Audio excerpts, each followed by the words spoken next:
हा, नमस्कार मित्रांनो.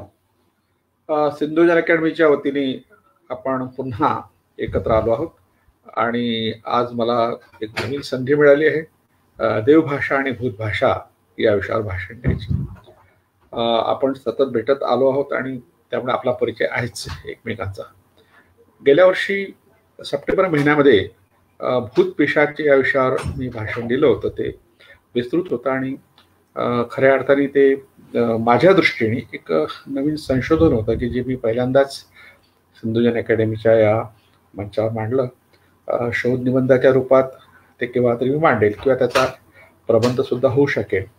त्यात खूप काही सूचना आल्या होत्या आणि असे काही मित्रांनी सांगितलं की आम्हाला हा विषय घ्यायचा आहे संशोधनासाठी, तर कोणी जर तो घेतला तर आपण त्यांना मदत करू. आजचा विषयही तसाच आहे. भाषा विज्ञानाच्या दृष्टीने या विषयाला वेगळं महत्त्व आहे, पण भाषा विज्ञानाच्या क्षेत्रामध्ये याची चर्चा अजून काही फारशी झालेली नाही. ही चर्चा करायचं कारण मी सांगतो यासाठी पहिल्यांदा की देवभाषा हा शब्द तुम्हाला माहिती आहे, सगळ्या बहुतेकांना माहिती आहे. देवभाषा म्हणजे देवांची भाषा. आणि मग देवांची भाषा कोणती हा प्रश्न विचारला की उत्तर सरळ आहे की ती संस्कृत भाषा ही देवांची भाषा आहे. आपण पुराणांमध्ये किंवा त्याच्या आधीच्या काही काव्यामध्ये, रामायण महाभारतासारख्या काव्यांमध्ये ज्या काही कथा पाहतो दूरदर्शनच्या माध्यमातून, चित्रपटांच्या माध्यमातून, चित्रकथांच्या माध्यमातून किंवा पुराणिकांच्या तोंडून जे ऐकतो, तर तेव्हा देव जे बोलतात तर आपला असा समज आहे की ते संस्कृतमधून बोलतात, त्यांची भाषा संस्कृत आहे. आता हे कितपत योग्य आहे, त्यात काय तथ्य आहे की नाही, किंवा यावर जी संशोधन झाली आहे त्या संशोधनानुसार देव म्हणजे कोण आणि त्यांची भाषा संस्कृत म्हणजे काय यावर काही अभ्यासकांनी आपली मतं मांडून ठेवली आहेत आणि बरंचसं संशोधन झालेलं आहे, नाही असं नाही. भूत भाषा या शब्दावर मात्र फारसं संशोधन झालं नाही आणि विशेषतः भूत म्हणजे कोण आणि त्यांची भाषा कशा प्रकारची आहे यावरही काही झालेलं नाही आहे.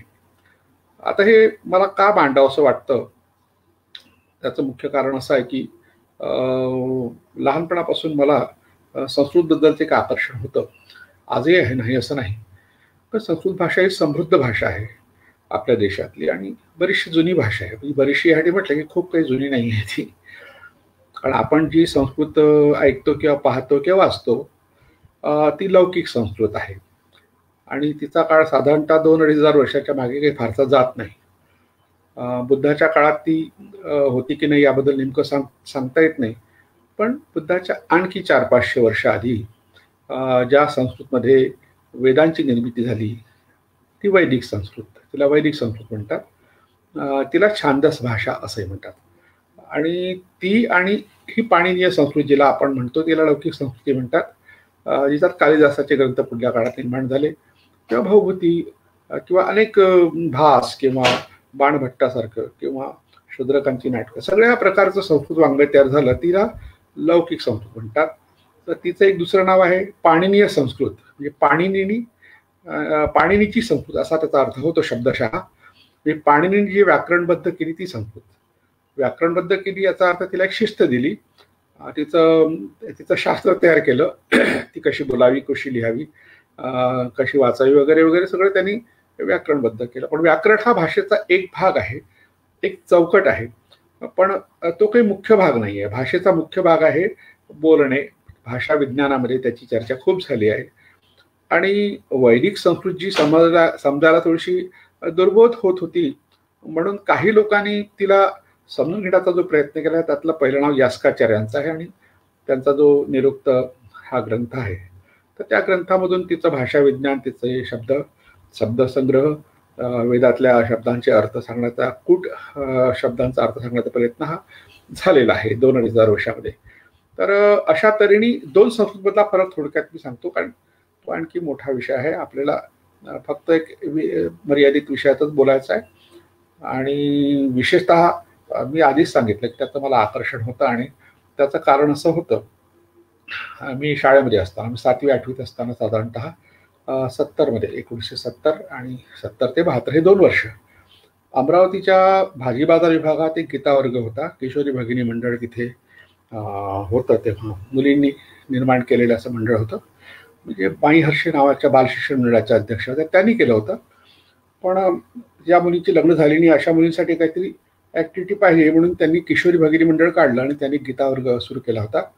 त्यात भास्करराव जोशी, धर्मरत्न भास्करराव जोशी हे गीता शिकवायचे, गुरुकुल पद्धतीने ते शिकवायचे. त्याला संता पद्धती असं आपण म्हणतो. तर तेव्हा मला 2 वर्ष गीता शिकण्याची संधी मिळाली आणि त्यामुळे संस्कृतचा माझा खऱ्या अर्थाने प्रत्यक्ष संबंध आला. म्हणजे गीतेचे 700 श्लोक तेव्हा म्हणजे 8वी 9वीत किंवा 10वीत असताना माझे पूर्ण गीता पाठ होती, 700 श्लोक पाठ होते.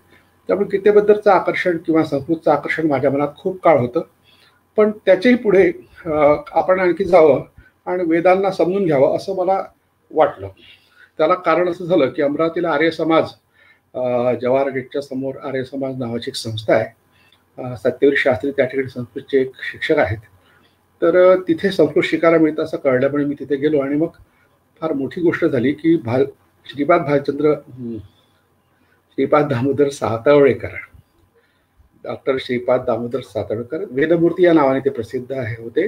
कारण 4ही वेदांचं भाषांतर त्यांनी केलं आणि महाभारताच्या सर्व पर्वांचं भाषांतर केलं. फार मोठं कार्य त्या माणसाने केलं. तर तिथे एक संस्कृत स्वयंशिक्षक नावाचं एक छोटंसं पुस्तक मला वाचायला मिळालं. पुढे त्या पुस्तकाच्या आधारे आम्ही परीक्षा दिल्या आणि संस्कृतचा जुजवी परिचय माझा झाला. आणि हे सातवळेकर नाव फार महत्त्वाचं आहे.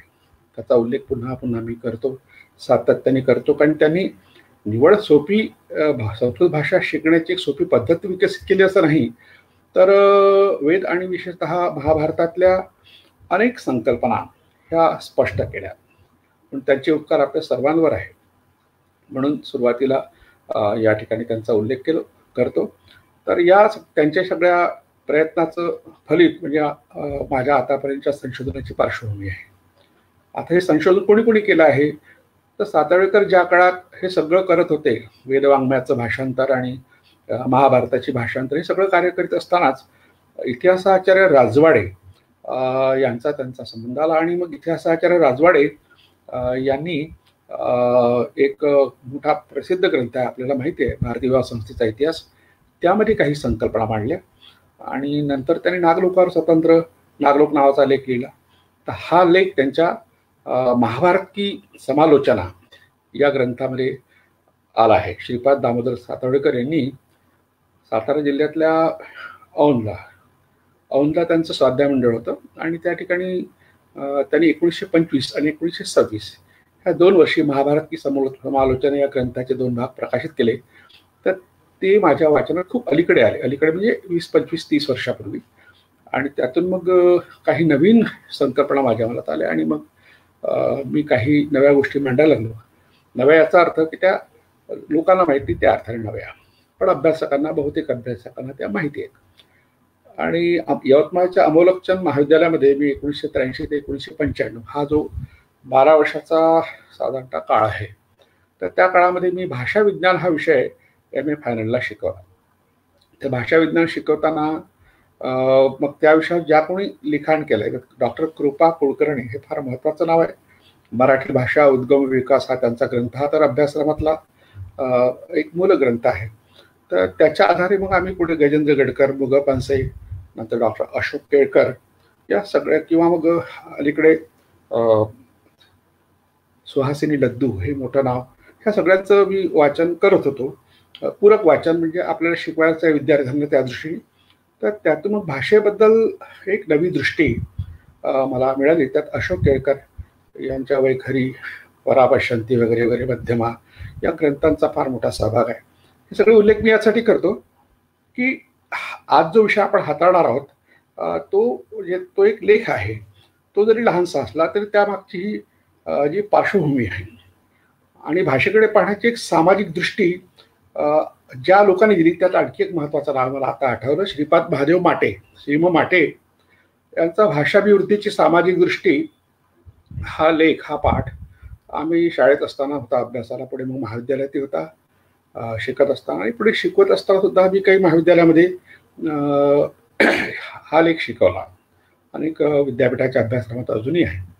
तर भाषेकडे पाहण्याचा एक दृष्टिकोन कसा सामाजिक असावा, म्हणजे मग आपल्याला समाजातले अनेक स्तर जे आहेत ते समजून घ्यायला मदत होते.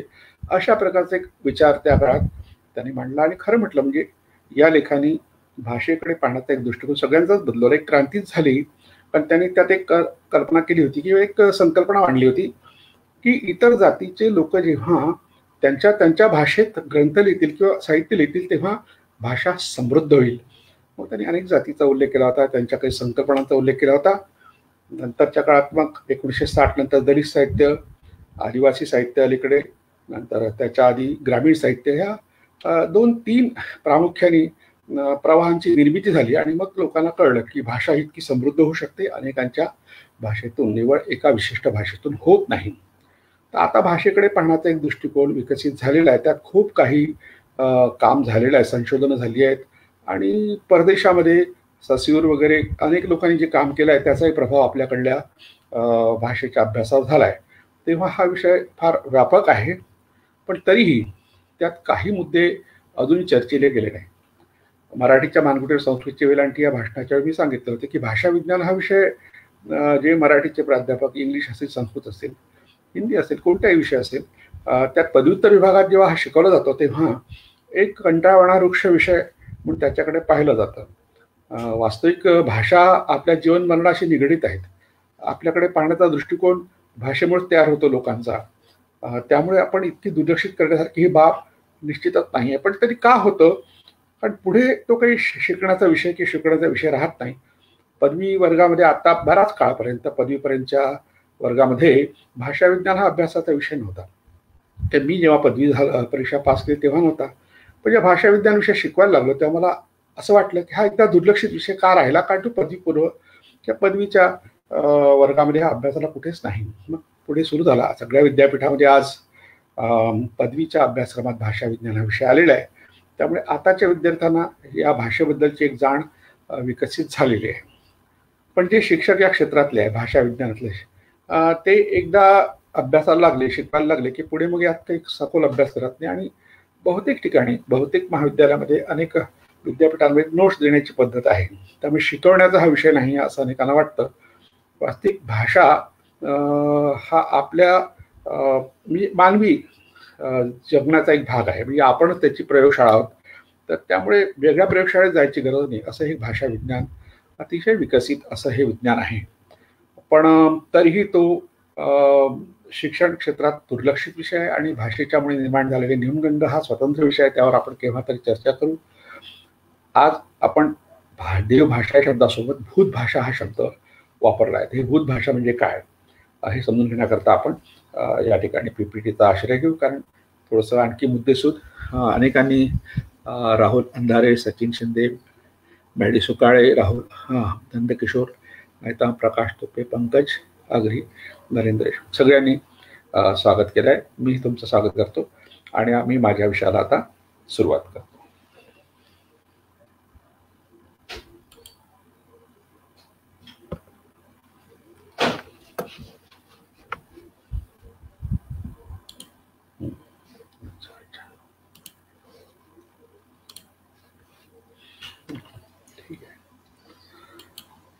देवभाषा आणि भूतभाषा हा आपल्या आजच्या चर्चेचा विषय आहे. या विषयावर मी 2002 मध्ये लेख लिहिला होता. ठाणे या शहरातून एक शिवधर्म नावाचं साप्ताहिक चालत होतं. त्याचे सहसंपादक गंगाधर बनबरे होते. तर त्यांनी मला सहज असं म्हटलं की तुम्ही नेहमी वाचत असता, तुम्ही काही लेखमाला लिहा. तर खोटंच खोटं पण किती मोठं या शीर्षकाची एक लेखमाला मी तेव्हा लिहिली होती आणि त्या लेखमालेमध्ये जे 5, 6, 7, 8 लेख लिहिले होते त्याचं एक पुस्तक झालं पुढे, खोटंच खोटं पण किती मोठं. दिव्या प्रकाशनचे किशोर कडू यांनी ते प्रकाशित केलं आणि पुस्तक ज्ञानेश महाराजांच्या हाती लागलं आणि ते त्यांनी ठरवलं की आता या विषयावर आपण लेखमाला लिहायची. मी लिहावं असं त्यांनी मला आग्रह केला आणि पुढे असत्याची सत्यकथा नावाची लेखमाला गाजली फार 2005 मध्ये. तर ह्या लेखमालेचं पुढे आता पुस्तक होत आहे. हा आजचा विषय आपला 221वे व्याख्यान आहे, देवभाषा आणि भूतभाषा. तर जे पुस्तक आता येणार आहे त्याचं शीर्षक आहे असत्याची सत्यकथा. पुण्याचं विश्वकर्मा पब्लिकेशन आहे, ते प्रकाशित करणार आहे. गेल्या वर्षी ते प्रकाशित होणार होतं, पण लॉकडाऊनमुळे ते वर्षभर लांबलं आणि आताही यावर्षी लॉकडाऊनमुळे पुन्हा लांबलं, पण बहुतेक ते पुढल्या महिन्यात येईल. तर त्याच्यामध्ये साधारणतः 26 लेख आहे, त्यातला एक लेख आहे देवभाषा आणि भूतभाषा. तर हा लेख छोटासा आहे, तसा काही खूप मोठा लेख नाही आहे. तर 2002 मधला लेख मी 19 वर्षापूर्वीचा लेख आहे. आणि त्याच्या आधी मी 1990 मध्ये एमफिलच्या वेळेस बोलीभाषेच्या अभ्यासाचं महत्त्व या विषयावर एक लेख लिहिला होता. साधारणतः 30-40 वर्षाचा या विषयाचा माझा या क्षेत्रातला चिंतनाचा हा विषय झालेला आहे. काही बाबतीत चिंतेचाही झाला आहे. म्हणजे या संस्कृतचं मला आकर्षण आहे, तिच्याबद्दल आता या ठिकाणी काही गोष्टी स्पष्ट करणं आवश्यक आहे, कारण सर्वसामान्य माणसाला फारशी माहिती त्याबद्दल नाही. त्या सर्वसामान्य माणसांमध्ये शिक्षक येतात, प्राध्यापक येतात आणि विद्यार्थी तर येतात, आणि सर्वसामान्य माणूस जो आहे, ज्याचा शिक्षणाची फारसा संबंध तो येतो. अशा सर्वांची एक समजूत आहे की संस्कृत ही सर्व भाषांची जननी आहे. आणि संस्कृतचे जे अभिमानी आहेत ते सांगत राहतात की भारतातल्याच नव्हे तर जगातल्या, तसेच केवळ मानवांचीच नव्हे तर पशुपक्ष्यांची ही भाषा संस्कृत आहे. असं अतिशयोक्त टोकाचं विधान करणारे लोक आपण अवतीभोवती पाहतो. इतकी टोकाची संस्कृत प्रशस्ती करणारे महाभाग आपल्या देशात आहेत. मंगेश विठ्ठल राजाध्यक्ष हे फार मोठे विद्वान लेखक होते, समीक्षक होते. त्यांचा एक ग्रंथ, लेखसंग्रह शब्दभाषा या नावाचा मला पाहायला मिळाला साधारणतः 20-1 वर्षापूर्वी. आणि त्यात त्यांनी सांगितलेली काही विधान आहे, त्यामुळे माझ्याही काही धारणा दुरुस्त झाल्या. ते असं म्हणतात की संस्कृत दिनानिमित्त एका प्राचार्यांनी दिलेल्या भाषणातील काही वाक्य अशी. हे आपले मंगेश विठ्ठल राजाध्यक्ष फार मोठे लेखक होते. विजया राजाध्यक्ष ह्या साहित्य संमेलनाचे अध्यक्ष होत्या, त्यांचे पती. तर त्या आहेत, या राज्याध्यक्ष अजूनही आहेत, पण मंगेश विठ्ठल राजाध्यक्ष आज नाहीत. तर त्यांच्या या ग्रंथाच्या आधारे मी तेव्हा लेख लिहिला होता 2002 मध्ये. तर त्यांचं असं म्हणणं होतं की तिथल्या ज्या एका प्राचार्याने काय वाक्य वापरलं, भारतीय संस्कृती आणि भारतीय नीतिमूल्याची जोपासना करण्यासाठी संस्कृत भाषेच्या अध्ययनाची नितांत आवश्यकता आहे. संस्कृत सर्व भाषांची जननी मानली जाते. मानवी जीवनाला सदैव मार्गदर्शक ठरतील अशी अनेक सुभाषिते संस्कृत भांडारात खच्चून भरली आहेत. विद्यार्थ्यांनी ती आत्मसात करून आपले जीवन समृद्ध करावे. अशा प्रकारचं वाक्य आपल्याला आजही कोणत्याही विद्यालयात, महाविद्यालयात किंवा सार्वजनिक कार्यक्रमात आपल्याला ऐकायला मिळेलच. भारतीय संस्कृती आणि भारतीय नीतिमूल्याची जोपासना संस्कृतचे अध्ययन केलेल्यांकडून घडली असे म्हटले तर त्याचा अर्थ हाच की ती मूठभर लोकांकडून घडली आणि इतरांना, कोट्यावधी लोकांना संस्कृती आणि नीतीची कदर नव्हती आणि नाही. म्हणजे मंगेश विठ्ठल राजाध्यक्षांनी प्रश्न असा केला की संस्कृत ही मर्यादित लोकांचीच भाषा आहे आणि त्या भाषेतच आपली भारतीय संस्कृती व्यक्त होत असेल किंवा तिथून नीतिमूल्याची जोपासना होत असेल, याचा अर्थ निवडक लोकांना संस्कृतीची माहिती आहे आणि निवडक लोकांनाच नैतिकता आहे, बाकी सर्वसाधारण लोकांना नैतिकतेशी काही देणं घेणं नाही आहे, असं राज्याध्यक्षांचं मत आहे. म्हणजे संस्कृत शब्द किंवा संस्कृत भाषा ही भारतीय संस्कृतीशी निगडीत आहे. इतकी निगडीत आहे की ज्यांना संस्कृत येत नाही, जे संस्कृत वाचत नाही, लिहित नाही, बोलत नाही, ते असंस्कृत आहे असाही अर्थ यातून निघतो. म्हणून अनेक लोकांनी संस्कृती शब्दावरच बहिष्कार टाकला. मग त्याच्याऐवजी सभ्यता शब्द वापरतात. आता त्याची कारणं वेगळी, आणखी आपण ती चर्चा केव्हा तरी करूया संधी मिळाली तेव्हा. तर मोरारजी देसाई आपल्या भारताचे प्रधानमंत्री होते आणि महाराष्ट्र राज्य निर्माण व्हायच्या आधी मुंबई प्रांत जो होता त्याचे ते मुख्यमंत्री होते आणि त्याच्या आधी ते महामंत्री होते. तर तेव्हा एका भाषणात त्यांनी काय वाक्य वापरलं तो संदर्भ दिलाय मंगेश विठ्ठल राजाध्यक्षांनी. ते असं म्हणतात, काही वर्षांपूर्वी एका समारंभात त्यावेळेचे महामंत्री श्री मोरारजी देसाई यांनी ठासून विधान केले की एकेकाळी या भारतवर्षात काश्मीर पासून कन्याकुमारीपर्यंत संस्कृत भाषा बोलली जात होती. पूर्ण भारतभर संस्कृत भाषा बोलली जात होती असं मोरारजी देसाई म्हणाले. अलीकडे आपल्या राज्यपालांनी असं विधान केलं. हे करत राहतील, कारण काय की ही जाणच आता आपल्या नेत्यांना किंवा वक्त्यांना नाही आहे की संस्कृतची काय स्थिती आहे, तिची काय मर्यादा आहे, याची जाण नाही आहे. म्हणून मंगेश विठ्ठल राजाध्यक्षासारखा मोठा विद्वान जेव्हा सांगतो तर तेव्हा त्याचं महत्त्व आहेच, नाही असं नाही. त्या सभेला म्हणजे अनेक लोक असतात, लोक मोठ्या नेत्यांच्या वाक्यावर टाळ्या वाजवतात आणि मानाई डोलवतात. तर पुढे आपले मंगेश विठ्ठल राजाध्यक्ष म्हणतात, सभेतील बहुतेक माना स्वाभिमान डोलल्या. भारतीय इतिहास आणि संस्कृतीच्या क्षेत्रात आंतरराष्ट्रीय ख्याती मिळवलेले डॉक्टर निहार रंजन राय हे तेथे होते. त्यांना विचारले तेव्हा ते म्हणाले की हा शुद्ध भ्रम आहे. कोणत्याही काळी पाहिले तर संस्कृत जाणणाऱ्यांची संख्या अत्यल्प होती. महामंत्री आणि सामान्य मंत्री आणि मोठे किंवा चिल्लर पुढारी ज्या विषयात आपण तज्ज्ञ नाही त्यावर अशी अडाणी विधान करून लोकरंजन करीत असतात, असं उत्तर निहार रंजन राय यांनी दिलं. आणि बहुतेक मंगेश विठ्ठल राजाध्यक्षांशी झालेल्या चर्चेत विधान केलं असावं, कारण त्यांनी त्यांच्या पुस्तकात असं लिहिलं आहे. तर संस्कृतचे शिक्षक जसं हे विधान करतात, प्राध्यापकही करतात संस्कृतचे, इतरही करतात, कारण इतरांनाही फारसं काही ज्ञान असतेच असं नाही. केवळ मंत्री किंवा पुढारी तसे स्वयंघोषित सर्वज्ञ प्राचार्यच वरील प्रमाणे विधान करतात असे नाही. तर संस्कृतचे शिक्षक तसे तथाकथित प्राध्यापकही अशा स्वस्त लोकप्रियतेच्या आहारी जातात.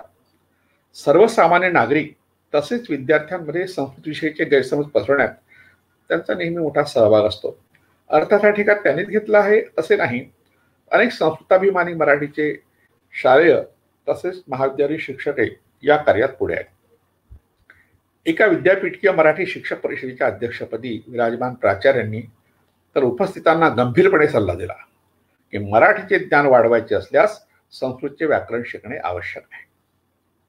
त्यांचा आवेश पाहून असे वाटत होते की जर त्यांच्या हाती असते तर त्यांनी सर्वांना त्याची सक्ती केली असते. संस्कृत शिकल्याशिवाय तुम्हाला मराठीही शिकवता येणार नाही असा समज असणारे अनेक वक्ते सुद्धा मोठ्या प्रमाणात आहे. आता इतकं संस्कृतचं महत्व का सांगतात ते, पण त्याच्या मागे काही कारण आहे. बालपणी वडिलांच्या धाकाखातर काही संस्कृत सुभाषिते पाठ असलेली मंडळी संस्कृतची शेखी मिरवताना दिसतात. तेव्हा तर त्यांच्या तुटपुंज्या ज्ञानाची कीव करावी की न मागता त्यांना क्षमा करून टाकावी हे कळत नाही. ज्यांना एवढाही संस्कृतचा गंध नाही तेही संस्कृत विषयी अभिनिवेशाने बोलायला लागले की त्यांच्या भाबडेपणाचे कौतुक करावेसे वाटते. संस्कृत ही सरळ भाषाची जननी आहे हे मोठे झालेले खोटे वाक्य उच्चारताना अनेकांना याची जाणीव नसते की जननीचा मान खरोखर ज्यांना आहे अशा आपल्या आया बहिणींना संस्कृत शिकण्याचा पूर्वी अधिकार नव्हता. आज जागतिक मातृदिन आहे, तेव्हा सर्व मातांच्या प्रती सन्मान व्यक्त करून मी हे वाक्य सांगतो की स्त्रियांना संस्कृत बोलण्याचा अधिकार नव्हता म्हणजे आतापर्यंत पंडिता रमाबाई या नावाने ज्या प्रसिद्ध आहेत, रमाबाई रानडे आडनाव तुमच्या लक्षात आलं असेल. त्या चित्पावन होत्या. चित्पावन म्हणजे ब्राह्मणांमध्ये जे कोकणस्थ आहेत त्या कोकणस्थ ब्राह्मणामध्ये सर्वात शुद्ध मानलेली जात आहे. तर त्या जातीमध्ये जन्मलेल्या पंडिता रमाबाई यांना संस्कृत शिकायची इच्छा होती, पण त्यांना त्या गुरुजींनी काही शिकवलं नाही, कारण मुलींना शिकवण्याची पद्धत त्या काळात नव्हती. ही 100 वर्षापूर्वी गोष्ट आहे, खूप जुनी गोष्ट नाहीये. म्हणून त्यांनी त्यांच्या वडील भावाला शिकवत असताना दारामागे उभे राहून अर्थात चोरून त्यांनी संस्कृत शिकल्या. म्हणजे अधिकृतपणे त्यांना संस्कृत शिकायला मिळालं नाही. डॉक्टर बाबासाहेब आंबेडकरांच्या मोठ्या भावाची गोष्ट सगळ्यांना माहिती आहे की साताऱ्याला जे होते प्रतापसिंग राजे भोसले हायस्कूलमध्ये, तेव्हा त्यांची इच्छा होती की आपण संस्कृत विषय घ्यावा. तेव्हा त्यांना अस्पृश्य असल्यामुळे तिथल्या गुरुजींनी संस्कृत विषय घ्यायला नकार दिला होता. आणि मग बाबासाहेब आंबेडकरांना वाटलं की जर आपल्या मोठ्या भावालाच नकार दिला तर आपण कशावर तो विषय घ्यायचा, म्हणून त्यांनी तो विषय घेतला नाही. तर त्या संस्कृतला पर्शियन हा विषय पर्याय असल्यामुळे बाबासाहेबांनी तो घेतला आणि पर्शियनच्या अभ्यासामुळे त्यांना खूप काही नवीन गोष्टी माहीत झाल्या आणि त्याचा प्रभाव त्यांच्या एकंदर लिखाणावर झाला. तो आणखी स्वतंत्र विषय आहे, आपण केव्हा तरी त्यावर चर्चा करू. पण एकीकडे चित्पावन ब्राह्मण असलेल्या पंडिता रमाबाई यांना शिकायला परवानगी नाही आणि बाबासाहेब आंबेडकर तर ते हे आपल्या जाती व्यवस्थेत महार या अस्पृश्य जातीतलेच होते, तर त्यांनाही नाही. म्हणजे एकीकडे अस्पृश्यांनाही नाही, एकी दुसरीकडे स्त्रियांना सुद्धा संस्कृत शिकण्याला मज्जाव हा आपल्या संस्कृतीत आहे. ही संस्कृती कशी काय विकृत आहेच. ही संस्कृती कशी काय महान असू शकेल. आता याचा मोठा पुरावा जर पाहायचा झाला तर आपल्याला संस्कृत नाटकं पाहायला मिळतील. भाऊबुद्धीचं उत्तर रामचरित असो की शूद्रकाचं मृच्छकटिक असो किंवा विज्ञान शाकुंतला अतिशय गाजलेलं कालिदासाचं नाटक, या सगळ्या नाटकामध्ये जी पात्र आहेत त्यात विशेषतः दासी, वीट, चेट, विदूषक किंवा राणी सुद्धा या सगळ्यांच्या तोंडी जी वाक्य आहे ती संस्कृत मधली नाही आहेत, प्राकृत भाषामधली आहेत. आणि जे राजा, प्रधान आणि पंडित विद्वान मंडळी अशा आपसात चर्चा करतात त्यांच्यासाठी मात्र संस्कृत भाषेचा वापर करण्यात आलाय. म्हणजे एक संस्कृत नाटक एकीकडे म्हणायचं आणि त्याच्यामध्ये स्त्रियांना किंवा इतर लोकांना, जे सामान्य जन आहेत किंवा इतर जातीचे लोक आहेत, तर त्यांना संस्कृत बोलण्याचा अधिकार नाही आहे, तर त्याला संस्कृत नाटक कसं काय म्हणायचं? हा प्रकार आहे. म्हणजे 1500 वर्षापूर्वी निर्माण झालेल्या या सगळ्या नाटकामध्ये आपल्याला पाहायला मिळतं. तर त्यातून एक गोष्ट आपल्याला कळली की काही लोकांना संस्कृत बोलण्याचा अधिकार आणि काही लोकांना संस्कृत बोलण्याचा अधिकार नव्हता. म्हणजे संस्कृत विरुद्ध प्राकृत हा संघर्ष भाषेमध्ये पहिल्यांदा आपल्याला जो पाहायला मिळतो तो संस्कृत नाटकामध्ये. त्याचा एक फायदा असा झाला भाषेच्या अभ्यासकांना की त्या काळात ज्या प्राकृत भाषा होत्या, पाली असेल, पैशाची असेल, अपभ्रंश आहे, अर्धमागधी आहेत, अनेक प्राकृत भाषा आहेत. तर या प्राकृत भाषा कशा बोलल्या जात असत सर्वसामान्य लोकांमध्ये, त्याचा अभ्यास करायला आपल्याला त्या नाटकांचा उपयोग होतो. अलीकडे काही लोकांनी काय केलंय की अभ्यासाला ही नाटकं असल्यामुळे त्यातल्या प्राकृत भाषेलाही संस्कृत असा पेहराव चढून अशी नवीन आवृत्त्या आता अलीकडे काढलेल्या आहेत. पण त्यामुळे हे सत्य तर काही लपत नाही ना की स्त्रियांना संस्कृत बोलायची परवानगी 1500 वर्षापूर्वी नव्हती, 100 वर्षापूर्वी रमाबाई रानडेंना नव्हती. म्हणजे अशा तऱ्हेची संस्कृत ही जर विशिष्ट लोकांपुरती सीमित असेल तर मग ती सगळ्यांची भाषा कशी काय असू शकेल? म्हणून तिला जी अभिजात संज्ञा आली. अभिजात हा शब्द, अभि म्हणजे विशिष्ट, जात म्हणजे विशिष्ट समूह, लोकांचा समूह. म्हणजे विशिष्ट लोकांच्या समूहासाठी संस्कृतचा वापर केला जात होता. इतरांना मात्र संस्कृत बोलण्याचा अधिकार नव्हता. स्त्रियांना तर मुळीच नव्हता. त्यात राणी असो की आणखी दासी असो, कोणालाही नव्हता. हे संस्कृत नाटकाच्या अभ्यासातून आपल्याला दिसतं. माझा BA पर्यंत विषय संस्कृत हा होता. मी कंपल्सरी हा विषय मुद्दाम घेतला होता आणि एका प्रकल्पात मला सहभागी व्हायचं होतं आणि त्या ठिकाणी धार्मिक उपदेशक किंवा धार्मिक क्षेत्रातला प्रचारक म्हणून मला माझी नेमणूक होणार होती. म्हणून मी संस्कृत विषय हा मराठीच्या ऐवजी, कंपल्सरी मराठीच्या ऐवजी घेतला होता. आणि मग मराठी लिटरेचर तर होतंच माझं, पण संस्कृत सोबत संगीत आणि तत्वज्ञान हे विषय मी घेतले की आपल्याला पुढे त्या क्षेत्रात काम करायचं, धार्मिक क्षेत्रात, तर आपल्याला हे आलं पाहिजे. तर त्यामुळे माझा संस्कृतचा जुजबी संबंध आलेला आहे. तर तेव्हा मी जे जे वाचलं थोडंफार त्यातून हा माझा लेख आता सिद्ध झालेला आहे. लेख जुना आहे, साधारणतः 19 वर्षापूर्वीचा आहे. त्यात खूप काही बदल करता येतात, पण वेळेअभावी मला नाही करता आलं. तर प्राकृत विरुद्ध संस्कृत हा संघर्ष आपल्याला संस्कृत नाटकामध्ये पाहायला मिळतो आणि त्याचे पुरावेच आहेत, म्हणजे तो काही प्रश्नच नाही.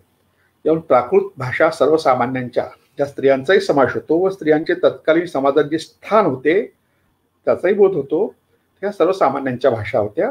तर संस्कृत ही विशिष्ट वर्गाची म्हणजे अभिजनांची वर्ग होती, ज्यामध्ये राजा, प्रधान व पुरोहितांचा समावेश होता. हे स्पष्ट होतं. म्हणजे संस्कृत ही की सर्वांची भाषा नव्हती. जे आपण आधीचं वाक्य पाहिलं की भारतभर ती बोलली जात होती, मोरारजीभाई देसाईंनी एका ठिकाणी बोलले होते. भारतभर तर कधीच ती बोलली जात नव्हती आणि सगळ्या प्रकारचे लोक तर बोलतच नव्हते.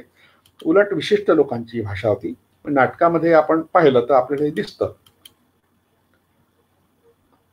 या सगळ्या अभ्यासातून काही लेख मी साधारणतः 15, 16, 20 वर्षापूर्वी लिहिले होते. त्याचं एक छोटंसं पुस्तक आहे, क्लासिकल मासिकल, सांस्कृतिक संघर्ष. त्यात भाषिक आहे, ऐतिहासिक संघर्ष आहे, कलेच्या क्षेत्रात आहे, तत्वज्ञानाच्या क्षेत्रात आहे, साहित्यातील क्षेत्रातला आहे. अनेक प्रकारे जो संघर्ष आपल्या देशामध्ये आहे प्राचीन काळापासून, साधारणतः जेवढा इतिहास आपला उपलब्ध आहे 5000 वर्षाचा, तर तेव्हापासून या संघर्षाचा इतिहास लोकांनी लिहून ठेवला आहे. तर तो संघर्ष आहे अभिजात विरुद्ध बहुजात. आता बहुजात हा शब्द काही मराठी भाषेत रूढ नाही आहे, बहुजन शब्द आहे.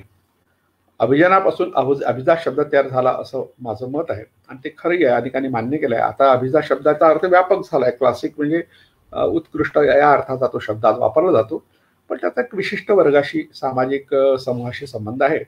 आणि बहुजन हा मोठ्या प्रमाणात जो मागासलेला समुदाय आहे त्याच्यासाठी बहुजन शब्द वापरतात.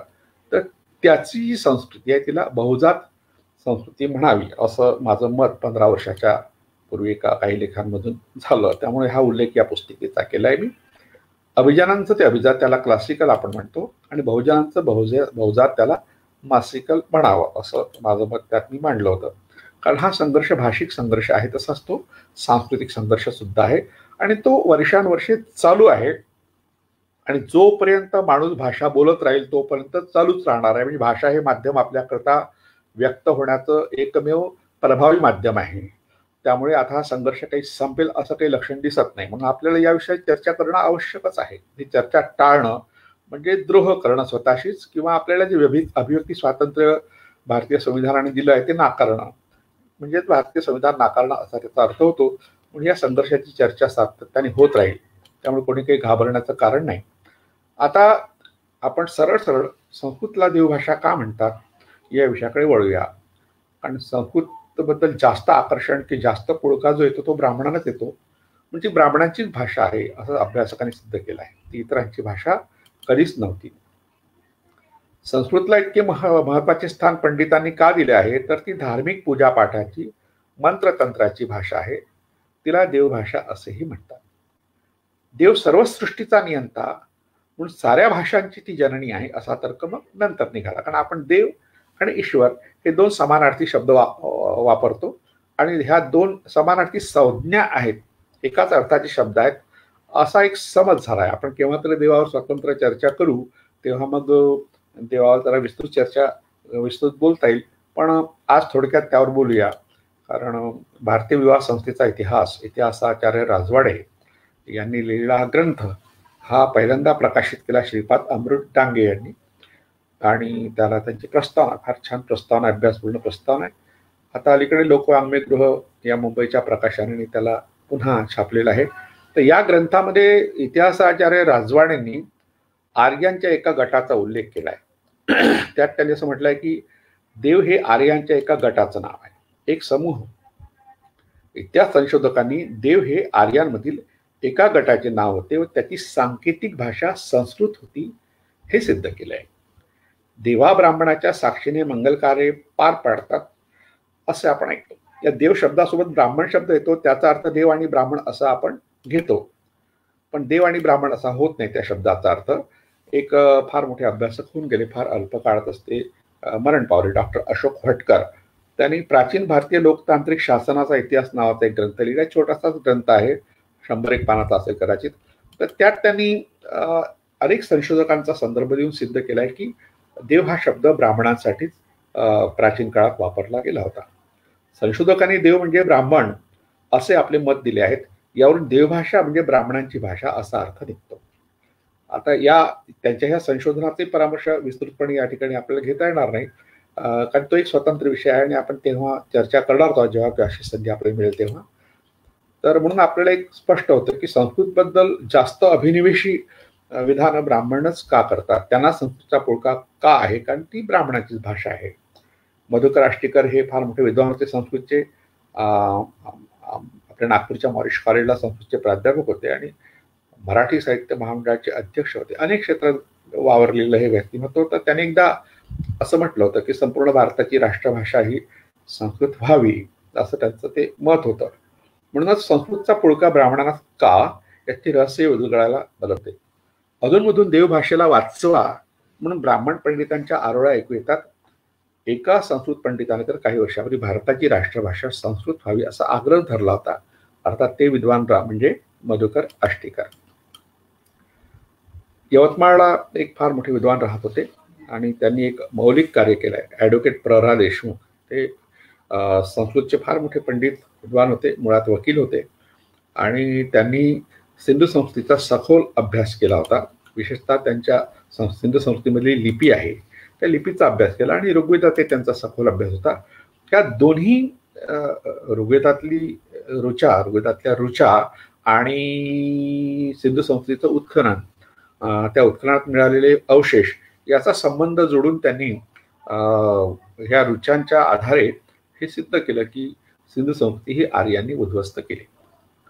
तो वेगळा विषय, थोडा वादाचा विषय आहे, अजूनही त्याचे वाद काही मिटलेले नाहीत.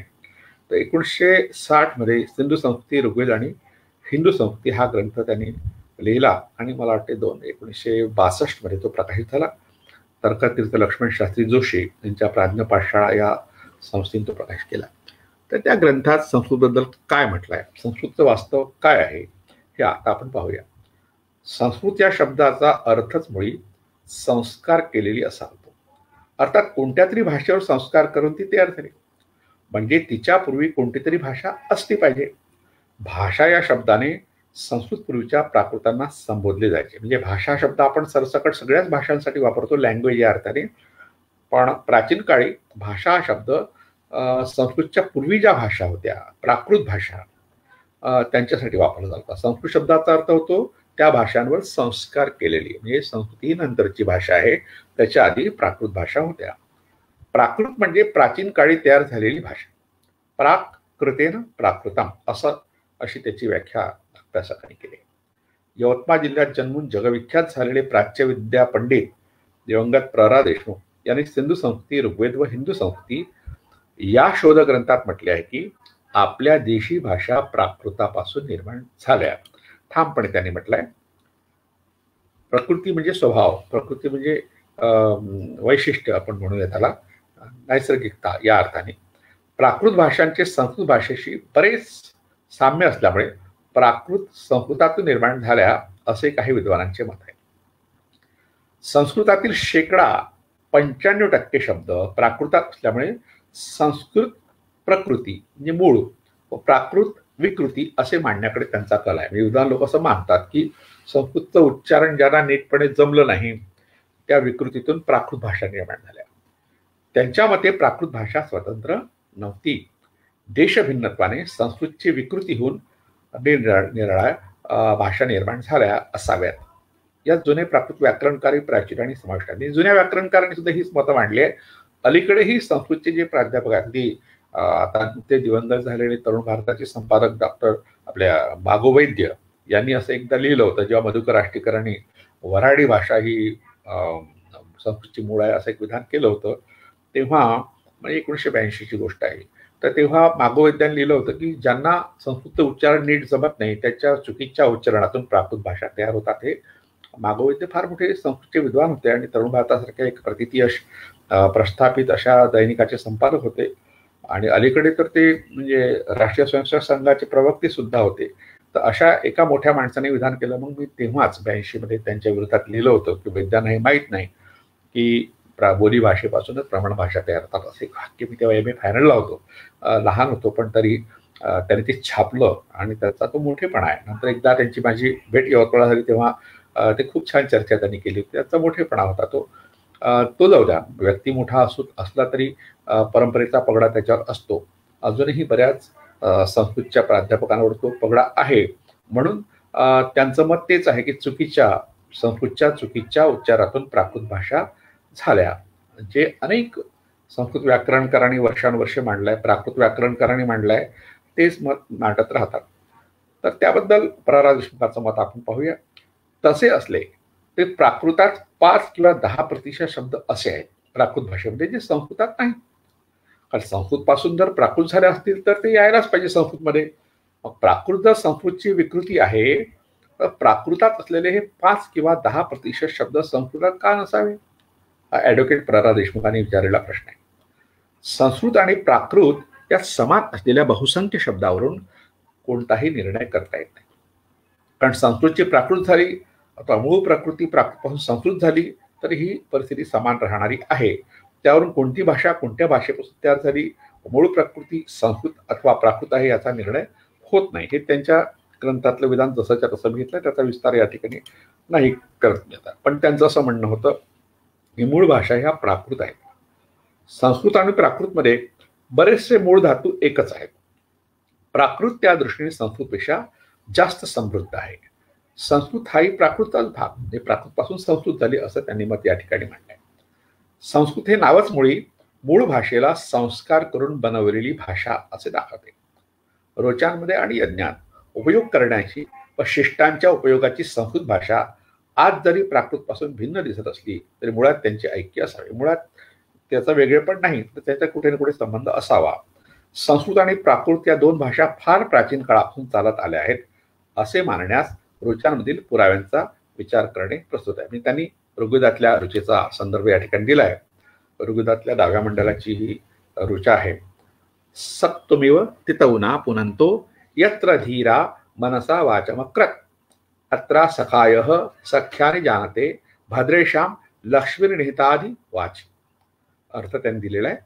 यवाच्या लाह्या संस्कृत करून सत्तू बनवतात, त्याप्रमाणे धीर पुरुषांनी मनाने वाचा, यज्ञा उपयोगी असणारी वाचा बनवली. म्हणजे संस्कृत ही भाषा किंवा ते मंत्र यज्ञासाठी विशिष्ट पद्धतीने बनवले. ती सख्यांपासून जाणली, यांच्या वाचेत कल्याणकारी सौंदर्य ठेवले, असा या वरच्या ऋचेचा अर्थ आहे. या ऋचेतील सक्तुमिव या शब्दावरील सायणाचे भाष्य जरा महत्वाचे आहे. सायण हा एक मोठा विद्वान ज्याने ऋग्वेदातल्या शब्दांचे अर्थ दिले आहेत. तो असं म्हणतोय, सक्तुमिव यथा कश्चित सक्तुम दुर्धाव पुनाती तद्वत प्रकृतितः प्रत्यय तश्च शब्दानुत्पन्नता. आता या सगळ्या त्यांच्या सायणाच्या भाष्याचा सुद्धा विस्तार यांनी केलाय ॲडव्होकेट प्र. देशमुखांनी. वरील ऋचेवरून व सायणाच्या भाष्यावरून मूळ प्रकृतीला संस्कार देऊन शिष्टांनी यज्ञात उपयोग करण्यासाठी संस्कृत बनविली. हे उघड आहे. म्हणजे त्यांचं असं म्हणणं आहे की यज्ञाच्या विधीसाठी संस्कृती भाषा प्राकृत भाषेवर संस्कार करून बनवली. हे सायणाच्या भाषावरून आणखी स्पष्ट होतं. यावरून आणखी एक महत्वाची गोष्ट दिसते ती ही, यज्ञात उपयोग करण्यासाठी मूळ प्रकृतीतील शब्दावर संस्कार केल्यामुळे ते निश्चितपणे प्राकृत प्रकृती होती. ही कल्पना पुढील ऋचेवरून समजून येईल. म्हणजे त्यांनी त्या ऋचेचा उल्लेख केला आणि त्यात स्पष्ट केला की सख्यांनी सख्यांपासून म्हणजे मैत्रिणीपासून जाणण्याची अशी सर्वसामान्य लोकांची ती भाषा होती आणि तिच्यावर संस्कार केले. जशी यवांपासून यव म्हणजे आपण जव म्हणतो त्याला, ह्या धान्यापासून सत्तू बनवतात. सत्तू हा आताही आवडता खाद्यपदार्थ आपला आहे. अनेकांना तो आवडतो. प्रवासात सुद्धा तो नेतात सोबत. तर ते उदाहरण यासाठी दिलं की मूळ प्रकृती जी आहे ती यव आहे, म्हणजे प्राकृत आहे, आणि सत्तू म्हणजे तिच्यावर संस्कार केलेला ही संस्कृत भाषा आहे. ॲडव्होकेट प्र. देशमुखांनी ऋग्वेदातील ऋचांच्या आधारे प्राकृत भाषांवर काही बदल करून वेदकालीन संस्कृत तयार केली होती हे सिद्ध केलं. त्यांच्या त्या ग्रंथामध्ये विस्तृतपणे त्यांनी ती मांडणी केलेली. पृष्ठ 313, 314, 315 आणि 318 मधील त्यांचे यावरील विवेचन मुळातून पाहावे. म्हणजे आपणही या निष्कर्षापर्यंत येऊ शकतो. म्हणजे ज्यांना यावर आणखी कुतूहल असेल की बा आपण अभ्यास करावा, तर त्यांनी हा मूळ ग्रंथ वाचला पाहिजे. त्या ग्रंथात त्यांनी फार विस्तृतपणे ही चर्चा केलेली आहे.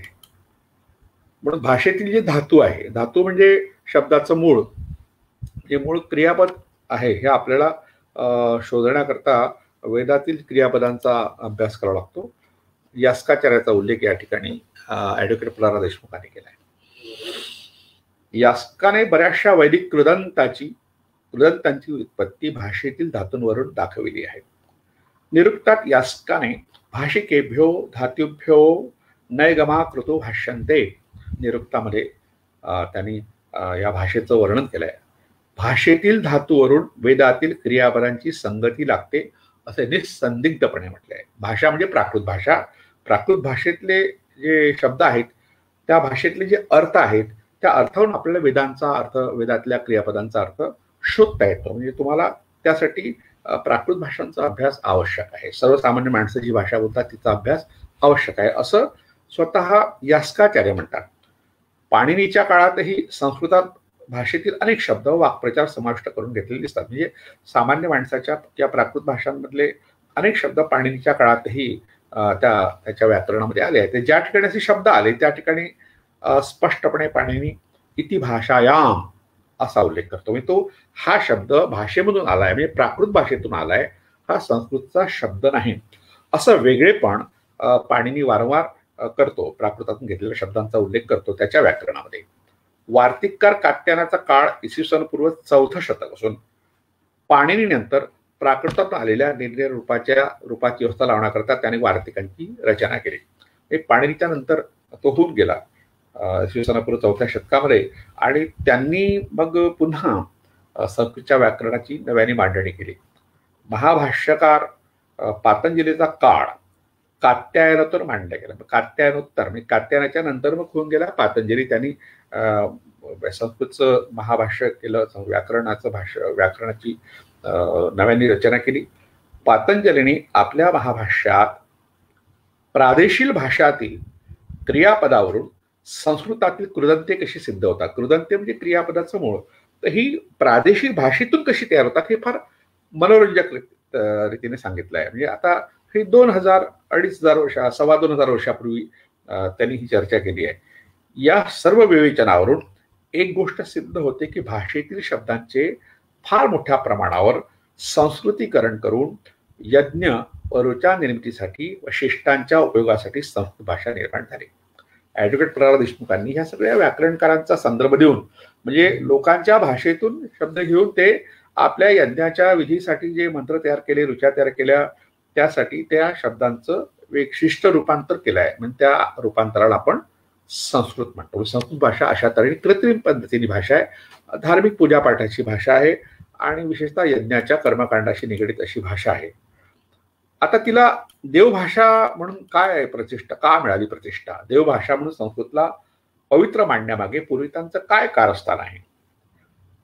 ॲडव्होकेट प्रल्हाद देशमुखांच्या या विधानामधून संस्कृतच्या आधी अनेक प्राकृत भाषा होत्या व त्यांच्यावर संस्कार अर्थात सोयीनुसार बदल करून संस्कृतची निर्मिती करण्यात आली हे स्पष्ट होते. त्यामुळे ती सर्वच भाषांची जननी आहे असे म्हणणे धादांत खोटे आहे. म्हणजे तिच्या आधी सुद्धा अनेक भाषा होत्या हे स्पष्ट झालं तर ती सगळ्या भाषांची जननी कशी काय होईल? आता त्याला देवभाषा का म्हणतात हा एक मुद्दा आहे आणखी महत्वाचा. देवभाषा म्हणून तिला पवित्र मांडण्यामागे पूर्वितांचे योजनाबद्ध कारस्थान आहे.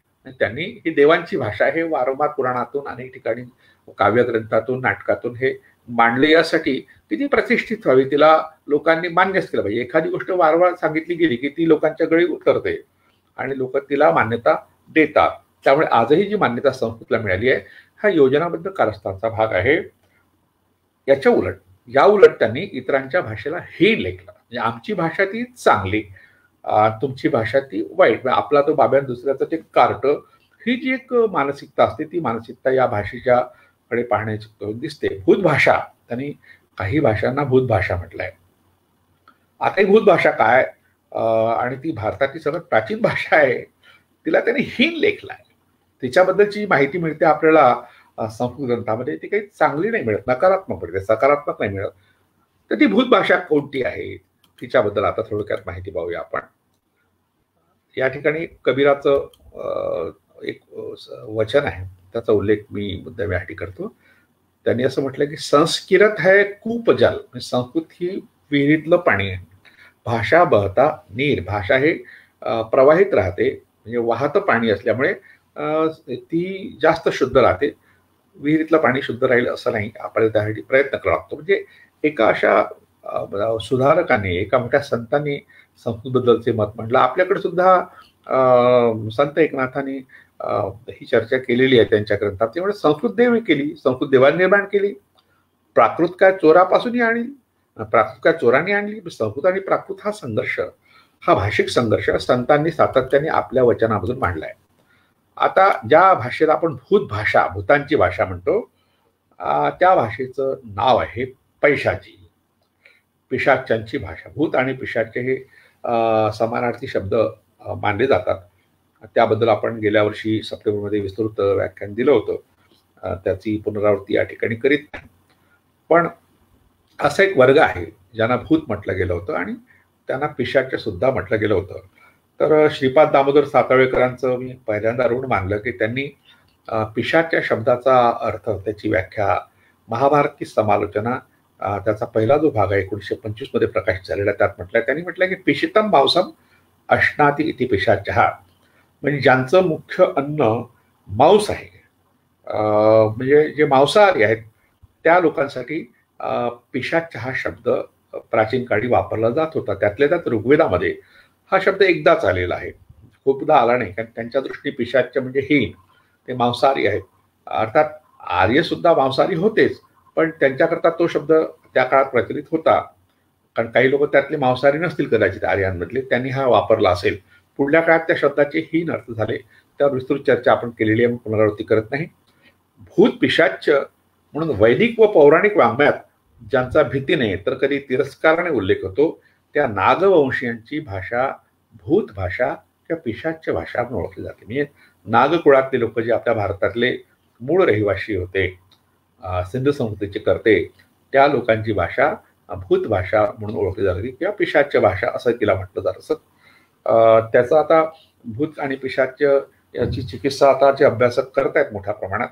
तर सुरुवातीला ज्या लोकांनी याची चिकित्सा केली त्यात मोठं नाव आहे इतिहासाचार्य विका राजवाडे यांनी भाषिक अंगाने जो अभ्यास केला भूतांचा आणि पिशाच्यांच्या भाषेचा तो फार महत्वाचा, त्यावर विस्तृत लिखाण केलंय त्यांच्या अनेक ग्रंथांमध्ये.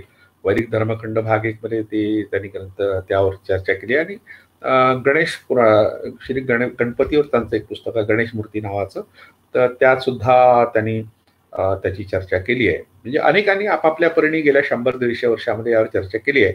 अलीकडे देवसिंग चव्हाण जे अहमदपूर लातूर त्या भागातले होते, त्यांनी पैशाच्यावर विस्तृत संशोधन केलं. त्याच्या आधारे आपण पुढे मग चर्चा करूया. तर ग्रियर्सन नावाचा एक फार मोठा विद्वान होऊन गेला. त्या माणसाने पूर्ण भारतातल्या भाषांची पाहणी केली, भारताची भाषिक पाहणी त्याला म्हणतात, लिंग्विस्टिक सर्वे ऑफ इंडिया. आणि मॅक्स मुलर यांनी सुद्धा सोबत त्याला मदत केली.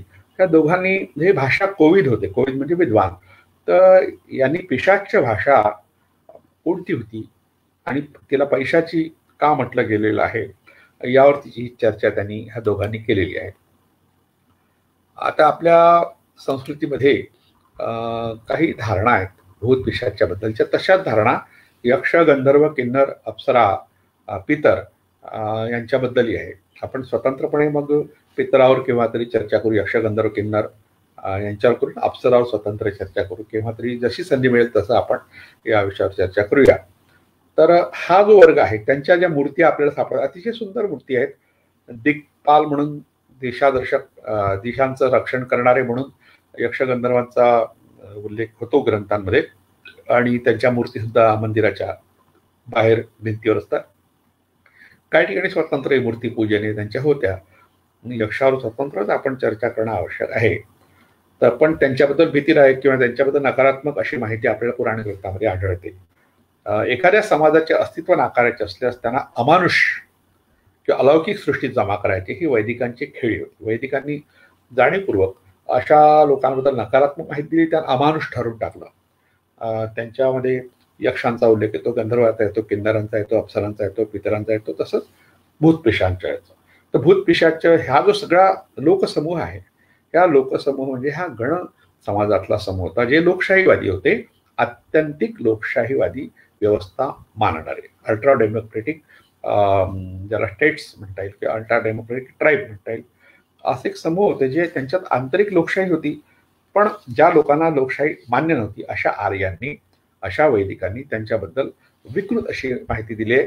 आणि त्यांच्या अस्तित्वाची चर्चाही फारशी केली आणि त्यांचे संदर्भ दिले ते सुद्धा विकृत आहेत. म्हणून आता त्याचा अभ्यास केलाच पाहिजे. आपण कसं टाळू, कारण आपण टाळलं तर पुन्हा त्यांच्यावर अन्याय होईल, म्हणून आपण त्यावर चर्चा करूया. तर आपल्याकडे भारतीय संस्कृती कोश आहे महादेव शास्त्री जोशींचा, यांनी पैशाची भाषेवर एक टिपण लिहिलं आहे. म्हणजे आपल्याला कोणाला ते पाहता येईल. असं आहे की खूप काही अशी गुप्त गोष्ट नाही की आता वाचताच येणार नाही, लोकांना अभ्यासच करता येणार नाही, तसं नाही. भारतीय संस्कृती कोशाच्या 5व्या खंडातून पृष्ठ 676 वर पैशाची या शीर्षकाखाली एक टिपण आहे. त्यात पिशाच्य लोकांची प्राचीन प्राकृत भाषा असा उल्लेख केला. हे पिशाच्य नावाचा एक लोकसमूह आहे आणि त्यांची ही भाषा आहे असा स्पष्ट उल्लेख आहे. हा कोश उपलब्ध आहे, कोणीही वाचू शकतं, विकतही आपण घेऊ शकतो. पुण्यात तर तो सहज उपलब्ध आहे. षडभाषा चंद्रिका या ग्रंथाचा करता लक्ष्मीधर हा पांड्य, केकय, बाल्लिक, सिंह, नेपाळ, कुंतल, सुदेष्ण, भोज, गांधार, दैव आणि कनौज या प्रदेशांना पिशाच्य देश म्हणतो. म्हणजे ज्या प्रदेशांचा उल्लेख मी केला आहे हे सगळे प्रदेश पिशाच्यांचे देश आहे असं लक्ष्मीधर या ग्रंथकर्त्याने षडभाषा चंद्रिका या ग्रंथात स्पष्टपणे म्हटलंय. काही पाश्चात्य विद्वानांच्या मते पैशाची ही उज्जैनच्या आसपासच्या प्रदेशातील भाषा होती. म्हणजे आता उज्जैन हा मध्य भारतातला अतिशय महत्वाचं शहर आहे आज आणि प्राचीन शहर आहे. तर त्याच्याशी निगडीत अनेक कथा आपल्या कालिदासच्या कालिदास तिथे होता काही काळ. तर त्या परिसरातले लोक जी भाषा बोलत होते ती पैशाची भाषा होती असं पाश्चात्य विद्वान म्हणतात. पण ग्रियर्सननी आणखी ती गोष्ट स्पष्ट केली. लिंग्विस्टिक सर्वे ऑफ इंडिया ग्रंथामध्ये आणखी गोष्ट स्पष्ट केली. त्याचं असं म्हणणं आहे भारताच्या वायव्य सीमेवरील दरदिस्तान, चित्रण वगैरे प्रदेश म्हणजे आताचा अफगाणिस्तानचा प्रदेश हा पेशाच्या लोकांचा व पैशाची भाषेचा मूळ देश होय. तिथे ते मुळात राहत होते. तिथून ते लोक आपल्या भाषेसह सर्वत्र पसरले. म्हणजे ते ज्या ज्या ठिकाणी गेले त्या त्या ठिकाणी, आपण ज्या ज्या ठिकाणी जातो त्या त्या ठिकाणी आपली भाषा बोलतोच. त्यामुळे ती लोक स्वीकारतात, काही ठिकाणी नाकारतात. तर अशा तऱ्हेने भाषेचा प्रचार होतो आणि नकार, दोन्ही गोष्टी होतात. हे ज्या ज्या ठिकाणी गेले त्या त्या ठिकाणी पैशाची भाषा गेली. आता ही भाषा महाराष्ट्रात सुद्धा आली. वररुची हा मोठा प्राकृतचा व्याकरणकार आहे. त्याचा प्राकृत प्रकाश नावाचा एक ग्रंथ आहे, तोही उपलब्ध आहे, आपण वाचू शकतो इंटरनेटवर, तो फ्री अवेलेबल आहे, काही ठिकाणी विकतही मिळतो. वररुचीने प्राकृत प्रकाश या ग्रंथात शौरसेनी नावाची एक भाषा आहे, जिच्यापासून हिंदी भाषा निर्माण झाली असं मानलं जातं. त्या शौरसेनी या प्राकृत भाषेतून पैशाचीचा उगम झाल्याचे प्रतिपादन. पैशाची भाषेचा उगम हा शौरसेनीपासून झाला असं त्या वररुचीने प्राकृत प्रकाशमध्ये म्हटलंय. मार्कंडेय नावाचा आणखी एक व्याकरणकार आहे प्राकृतचा. प्राकृत सर्वस्व या ग्रंथात त्यांनी कांची देशीय म्हणजे कांचीपुरम दक्षिण भारतात, पांड्य, पाचाल, गौड, मागध, व्राचड, दक्षिणात्य, शौरसेन, कैकय, शाबर व द्राविड असे पिशाच्यांचे 11 प्रकार सांगितले आहे. पिशाच्यांमध्ये आणखी अशा प्रकारचे 11 समूह होते, हे मार्कंडेय नावाच्या एका विद्वान पंडितांनी सांगितले. मात्र त्याने शौरसेन, कैकय, पांचाल या 3च प्रकारच्या पैशाची बोलीचा उल्लेख केला. म्हणजे हे लोक जरी 11 प्रकारचे असले तर त्यांच्या भाषेचे प्रकार त्यांनी 3च सांगितले. त्यात शौरसेनी ही भाषा त्यांनी प्रमुख मानली, कैकय मानली आणि पांचाल ह्या 3 प्रकारच्या पैशालीचा उल्लेख केला. त्याच्याकडे हे 3च प्रकार उरले असावेत. म्हणजे त्याच्या आधी काही होते 11 प्रकार, पण नंतर त्याच्या काळात फारसे लोक बोलत नसतील त्या सगळ्या भाषांमध्ये. त्याच्यामध्ये कैकय पैशाची संस्कृत भाषेवर आणि शौरसेन पैशाची शौरसेनीवर आधारित होती. शौरसेनी ही प्राकृत भाषा आहे, तिच्यावर आधारित शौरसेन नावाची भाषा पैशाची आणखी 2 भाग त्यांनी केले, कैकय पैशाची, शौरसेन पैशाची.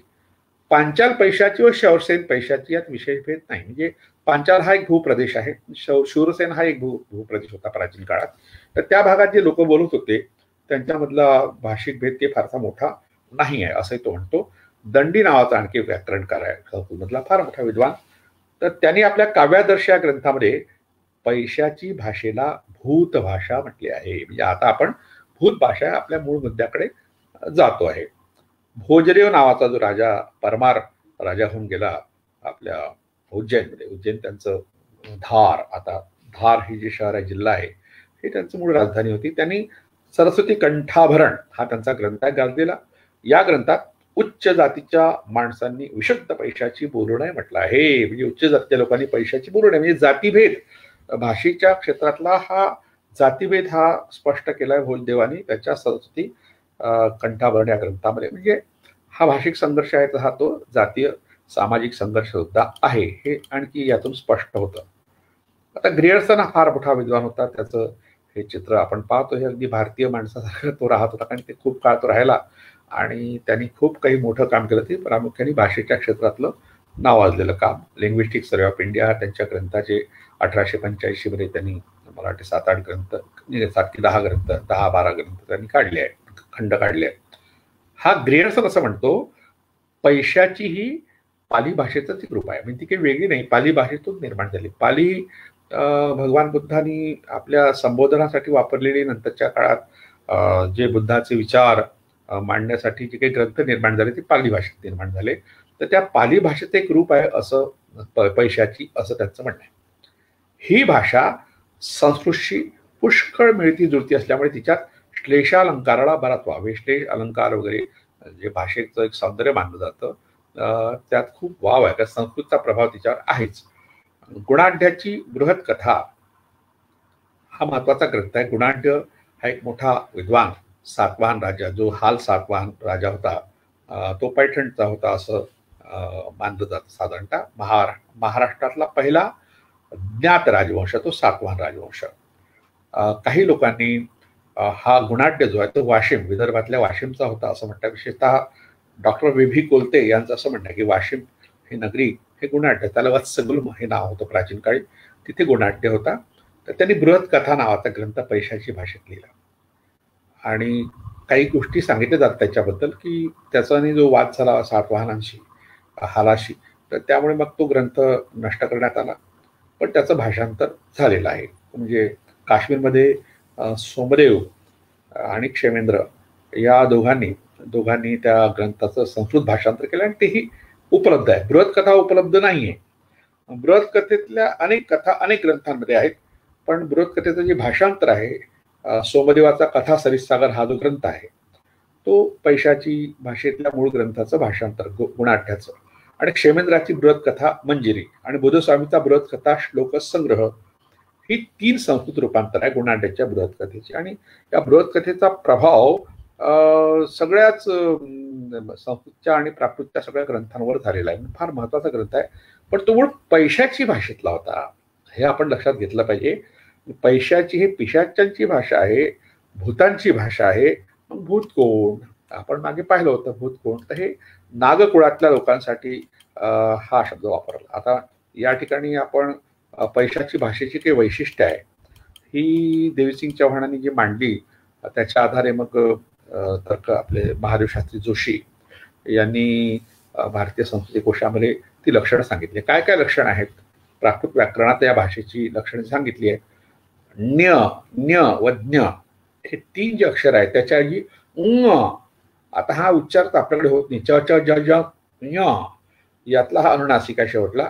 न्य न्य आणि ज्ञच्या ऐवजी हा एक वर्ण येतो, हा उच्चार येतो. जसं उदाहरण पुण्य शब्द वापरायचा असेल पुंग, अन्य वापरायचं अंग, सर्वज्ञ वापरायचं सवंग, अशा तऱ्हेचा उच्चार हा पैशाची भाषेत होतो. णच्या ऐवजी न येतो. आता हा फार महत्वाचा विशेष आहे, कारण आपल्याकडे खेड्यापाड्यामध्ये सगळीकडेच णच्या ऐवजी लोक न वापरतात. ते का वापरतात हे कळण्याकरता आपल्याला या भाषेचं मूळ पाहिलं पाहिजे. तर मराठी भाषेच्या मुळाशी जी पहिली भाषा आहे ती पैशाची आहे. गुण शब्द वापरायचं तर गुण म्हणतात. जसं पाणीचं पाणी होतं, पाली भाषेमध्ये होतं आणि पैशाची मध्ये होतं. तर ही वैशिष्ट्ये आपल्या मराठीमध्ये आलेली आहेत. द शब्द वापरायचा, द च्या ठिकाणी त होतो. दामोदर म्हणायचं तामोतर होतो. द हा जो वर्ण आहे त थ द हा घोष वर्ण आहे. तर अघोष होणे म्हणजे त्याचा उच्चार न घुमता थांबणे, त्याला अघोष म्हणतात. तर हा त झालेला आहे. द च्या ठिकाणी त. दामोदर म्हणायची तामोतर म्हणतो. त ल च्या ऐवजी ळ चा वापर काही ठिकाणी होतो. सलील म्हणजे पाणी. सलील म्हणायचं सळीळ, सळीळ. आता उच्चारी कठीणच आहे, पण पैशाची तो जपलेला आहे. श आणि श याच्या ऐवजी स चा, म्हणजे विषम म्हणायचं तर विषम. तर हिंदीमध्ये प्रामुख्याने आपल्याला श च्या ऐवजी स आढळतो, आणि आपल्याकडे मराठीमध्ये ही ज्या बोलीभाषा आहे त्या बोलीभाषामध्ये श च्या ऐवजी स वापरतात, न च्या ऐवजी न वापरतात. ट च्या ऐवजी त चा वापर होतो. म्हणजे कुटुंब म्हणायचं कुटुंब. पूर्वकालवाचक प्रत्यय त्याच्या ऐवजी तुणचा उपयोग होतो. गत्वा, गंतुण. म्हणजे अशा तऱ्हेने प्राकृतच्या, विशेषतः पैशाची प्राकृतच्या बद्दल अभ्यासकांनी त्याचं व्याकरण मांडून भेद सांगितलाय त्यांचा. म्हणजे संस्कृत आणि पैशाची म्हणजे काय फरक आहे. ही भाषा कुठे कुठे बोलली जात होती त्याबद्दल सुद्धा अभ्यासकांनी आपली मतं मांडली आहे. मध्य आशिया, खोतान, चिनी, तुर्कस्तान, वायव्य सीमा प्रांत व पंजाब या प्रदेशात सापडलेल्या खरोष्टी लिपीतील, लिपीचा एक प्रकार आहे खरोष्टी लिपी. खर म्हणजे गाढव, गाढवाच्या ओठासारखी ती दिसते म्हणून तिला नाव देऊन टाकलं त्या लिपीला. खरोष्टी लिपीतील काही शिलालेखात या भाषेची वरील लक्षणे दिसतात. प्राकृत व्याकरण ग्रंथ व काही संस्कृत नाटकामध्ये या भाषेचा काही प्रमाणात वापर होतो. पुश्तू, पुश्तू म्हणजे पख्तू, पख्तू म्हणजे पठाण, अफगाणिस्तान, तर या भागातल्या लोकांची ती भाषा होती. पुश्तू आणि इतर दरद भाषा तिथल्याच भाषा आहेत अफगाणिस्तानातल्या, त्या पैशाची भाषेपासून उगम पावल्या आहेत किंवा पैशाचीने प्रभावित केल्या आहेत. म्हणजे पैशाची ज्या पासून निर्माण झाल्या किंवा पैशाच्या प्रभावातून त्या पुढे विस्तार पावल्या, असं अभ्यासकांचं मत आहे. 13व्या शतकातल्या हम्मीर मर्दन किंवा मोहराज पराजय हे जे ग्रंथ आहे, या नाटकामध्ये काही पात्रे विशिष्ट प्रकारची पैशाची वापरतात. नागो कालेलकर व देवसिंग चव्हाण या भाषा वैज्ञानिकांनी या भाषेवर विशेष संशोधन केलं आहे. आपल्याकडे नागो कालेलकरांचं फार मोठं योगदान आहे. ध्वनिविचार त्यांचा ग्रंथ प्रसिद्ध आहे, पण त्यांनी मग भाषा, संस्कृती, समाज, भूगोल या सगळ्या विषयावर वेगवेगळे ग्रंथ लिहिले आणि भाषेकडे पाहण्याचा एक सामाजिक दृष्टिकोन विकसित केला. विशेषतः भाषा वैज्ञानिक आधारे त्यांचंच ते कार्य पुढे खऱ्या अर्थाने देवीसिंग चव्हाणांनी नेलं. देवीसिंग चव्हाणांचा उल्लेख फारसा होत नाही, कारण त्यांनी एका अशा मराठवाड्यातल्या लहानशा गावात काम केलं आणि त्यांनी लिहिलेलं विद्वानांपुरतं सीमित आहे, सर्वसामान्यांपर्यंत गेलेलं काम नाही. पण त्या माणसाचं योगदान पैशाची भाषेबद्दलचं फार मोठं योगदान आहे. या भाषा वैज्ञानिकांनी या भाषेवर विशेष संशोधन केलंय. काहींच्या मते तमिळ किंवा द्रविड भाषेला पैशाची किंवा पिशाची भाषा असं म्हटलंय. काही लोकांचं म्हणणं आहे की हे द्रविड किंवा तमिळ भाषा आहे तिलाच पैशाची म्हटलं आहे. तमिळ ही नागकुळांची भाषा, नाग ज्यांचं कुलचिन्ह आहे अशा लोकांची ती भाषा होती. नागकुलचिन्ह म्हणजे काय, नागपूजा लोक का करतात, जगभर नागपूजा कशी आहे, नागांची राज्य कशी होती, त्यांचा साहित्यामध्ये कसा प्रभाव पडलेला आहे, त्यांचं साहित्य कशा प्रकारचं होतं आणि मराठी साहित्यामध्ये कसा प्रभाव पडला आहे, सगळ्या विषयावर आपण स्वतंत्रपणे ऑगस्टमध्ये सलग 4-5 व्याख्यान द्यायचा विचार आहे. कारण माझा PhDचा विषय हा मराठी कथा आणि कवितेतील नाग, मिथक आणि प्रतिमा असा आहे. नागांची विषयीची मिथकं मराठी कथेमध्ये आणि कवितेत कशी आली, त्यांच्या प्रतिमा कशा आल्या, त्याचं विश्लेषण त्या ग्रंथामध्ये 7-8-10 वर्षापूर्वी केलं होतं. तर त्यावर मग आणखी विस्तृतपणे आपण चर्चा करूच. तेव्हा ती नागकुळातली भाषा होती. नाग म्हणजे पिशाच, नागांसाठी पिशाच हा शब्द वापरलाय कारण ते मांसाहारी होते. इथले मूळ रहिवासी आहे भारतातले, त्यांच्याकरता हा शब्द वापरलाय. तिच्यापासून मराठी भाषा बनली. म्हणजे आज आपण या मराठीचा उद्घोष करतो, ती अभिजात भाषेचा दर्जा मिळावा वगैरे वगैरे, तर ती 6 भाषांपासून बनली आहे. हे खूप आधी, साधारणतः 700 वर्ष, 700-750 वर्षापूर्वी नरेंद्र नावाचा जो कविता, त्यांनी रुक्मिणी स्वयंवर ह्या ग्रंथामध्ये 6 भाषांपासून मराठी बनली. 6 भाषा ते कुपेती निजेती, 6 भाषांच्या विहिरीतून काढलेलं पाणी म्हणजे मराठी आहे असं त्यांनी म्हटलंय. त्यात पहिल्या नंबरची भाषा आहे ती पैशाची, दुसरा नंबर मग पाली येईल, मग अपभ्रंश येईल, अर्धमागध येईल, मागध येईल आणि नंतर मग संस्कृतचा शब्दसंग्रह मराठीने स्वीकारला. त्यामुळे संस्कृतचं योगदान आहे, पण संस्कृतपासून काही मराठी झालेली नाही. आर्यांच्या देवभाषेचा मूल निवासी द्रविडांच्या पैशाची असा सरळ सरळ संघर्ष आहे. म्हणजे भाषिक संघर्ष आहे, तसाच तो सामाजिक संघर्ष आहे. त्यामुळे पैशाची काळ पाहण्याचा दृष्टिकोनही विकृत झालेला आहे. नागांनाच पिशाच्य असं म्हटलं आहे. इथे आपण या निष्कर्षापर्यंत आलो. पिशाच्य शब्द हा नागांसाठी वापरला गेला. तो कसा वापरला गेला ते पुढच्या काळात आपण जी व्याख्यान देऊ तेव्हा पाहू. तर या विषयावर येण्याचे हा थोडासा तांत्रिक विषय आहे, खूप लोकप्रिय लोकाभिमुख असा काही हा विषय नाही आहे, अभ्यासकांपुरता सीमित आहे. पण हे नुसते अभ्यासकापुरते सीमित न राहता सर्वसामान्य माणसांना सुद्धा या विषयाचा परामर्श व्हावा किंवा त्यांनी याची चर्चा करावी किंवा त्यामुळे त्यांच्या ज्ञानात भर पडावी, हा उद्देश या व्याख्यानामागे होता. आपण हे व्याख्यान ऐकलं आणि सिंधुजन अकॅडमीचे डॉक्टर सुजी शिंदे, साईप्रसाद भान, त्यांचे मित्र आणि एकंदर सिंधुजन अकॅडमी ज्याने निर्माण केली त्या सर्व संस्थापकांप्रती आभार मानतो आणि या ठिकाणी थांबतो. धन्यवाद.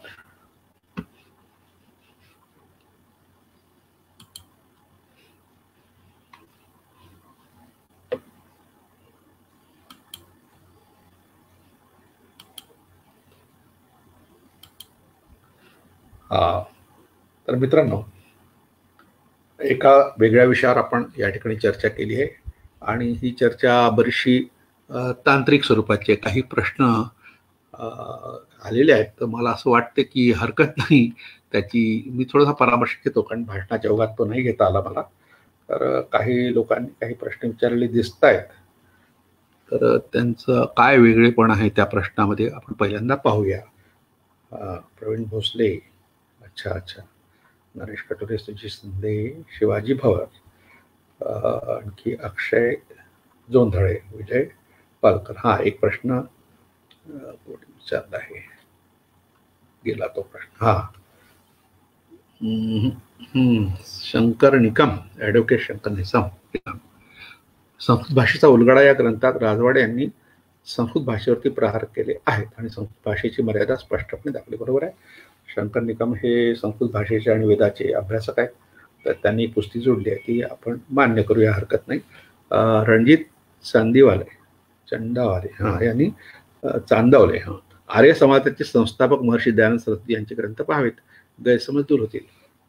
मी आर्य समाजात होतो. मी सुरुवातीला सांगितलं की मी मॅट्रिकमध्ये असताना 15 वर्षाचा असताना 17 वर्षाचा असताना आर्य समाजात जात होतो.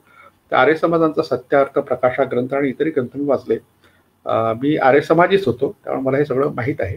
माझे काही गैरसमज नाही आहे. पुढल्या काळात मी केलेला अभ्यास फक्त या ठिकाणी मांडला आहे. कोणत्या भाषेच्या व्याकरणावर पाणिनी आणि संस्कृतचे व्याकरण तयार केले हा प्रश्न विचारला गजानन देशमुखांनी. फार महत्वाचा प्रश्न आहे. तर वैदिक संस्कृत जी आहे तिला छांदस असं म्हणतात.